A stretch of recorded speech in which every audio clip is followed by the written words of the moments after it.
Hi നമസ്കാരം. ഇന്ന് നമുക്ക് കണ്ണൂർ സ്പെഷ്യൽ കണ്ണൂർ കോക്ടെയിൽ ഉണ്ടാക്കുന്നത് എങ്ങനെയാണെന്ന് നോക്കാം. അതിന് മുമ്പ് എനിക്കൊരു കൂട്ടം പറയാനുണ്ട് കേട്ടോ. എനിക്ക് തോന്നിയ കാര്യം കേട്ടോ, എല്ലാവർക്കും ശരിയാവണമെന്നില്ല. നമുക്ക് ആർക്കെങ്കിലും ഉപകാരം ചെയ്യുന്നുണ്ടെങ്കിൽ അല്ലെങ്കിൽ ഒരു സഹായം ചെയ്യുന്നുണ്ടെങ്കിൽ അതവർ ആവശ്യപ്പെട്ടിട്ട് ചെയ്തു കഴിഞ്ഞ് കഴിഞ്ഞാൽ അതിനൊരു വാല്യൂ അവർ നമ്മൾക്ക് തരുന്നത് ഭയങ്കര കൂടുതലായിരിക്കും. വെറുതെ നമ്മൾ എല്ലാവർക്കും ഹെൽപ്പ് ചെയ്യാൻ നടന്നു കഴിഞ്ഞാൽ അതിനൊരു നമുക്കാരും ഒരു വാല്യൂ തരത്തില്ലെന്നേ. എനിക്കങ്ങനെ തോന്നിയിട്ടുണ്ട്. നിങ്ങളുടെ അഭിപ്രായം ഒന്ന് കമൻറ്റ് ചെയ്യണം കേട്ടോ.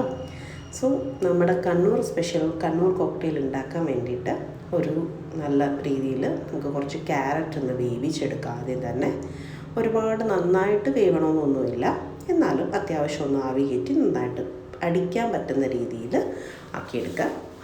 2 കഷ്ണം പപ്പായ വേണം. 1 കപ്പ് പപ്പായ അരിഞ്ഞെടുത്തിട്ടുണ്ട്. അതുപോലെ തന്നെ ക്യാരറ്റ് വെന്തു എന്നാൽ ഭയങ്കരമായിട്ട് വെന്ത ചളമായിട്ടില്ല. 1 ഏലയ്ക്ക, അതിൻ്റെ കുരു മാത്രമേ ഞാൻ എടുക്കുന്നുള്ളൂ. കുറച്ച് ബ്രൗൺ ഷുഗർ എടുക്കുന്നുണ്ട്. പാല് നല്ല കട്ടപ്പാലാണെങ്കിൽ കുറച്ചുകൂടെ നല്ലതായിരിക്കും കേട്ടോ. പിന്നെ എനിക്ക് ഭയങ്കര കട്ടപ്പാലിനോട് വലിയ താല്പര്യമില്ല, അതുകൊണ്ടാണ് ഇങ്ങനെ എടുത്തത്. പിന്നെ അതിനകത്തോട്ട് നമ്മൾ ഒരു മിക്സി ജാറിനകത്തോട്ട് പപ്പായ, ക്യാരറ്റ്, വേവിച്ച് വെച്ചേക്കുന്ന ക്യാരറ്റ്, പിന്നെ കുറച്ച് ഏലക്കയുടെ ആ കുരു അതൊക്കെ വേണം. അത് ഏലക്കയുടെ മണമാണ് ഇഷ്ടമെങ്കിൽ അങ്ങനെ ചേർക്കാം. ഇല്ലെങ്കിൽ ഒരു നുള്ള് വാനില എസൻസ് 2 ഡ്രോപ്പ് ഇട്ടാലും നല്ല രുചിയാണ് കേട്ടോ. ഞാൻ അങ്ങനെയും ചെയ്തിട്ടുണ്ട്. പക്ഷേ ഒത്തൻറ്റിക്കായിട്ട് നമ്മൾ ഏലക്കയുടെ കുരു ഇടുക.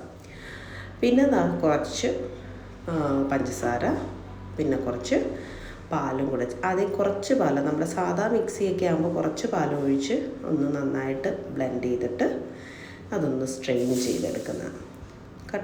ഈ നമ്മൾ തരി ഇഷ്ടമുള്ളവർക്ക് ഇത് സ്ട്രെയിൻ ചെയ്യാതെ തന്നെ കഴിക്കാം കേട്ടോ. ഇതിൽ വലിയ കണ്ണുള്ള അരിപ്പാണ്, അപ്പോൾ അതുകൊണ്ട് വലിയ തരികൾ മാത്രമേ പോകത്തുള്ളൂ.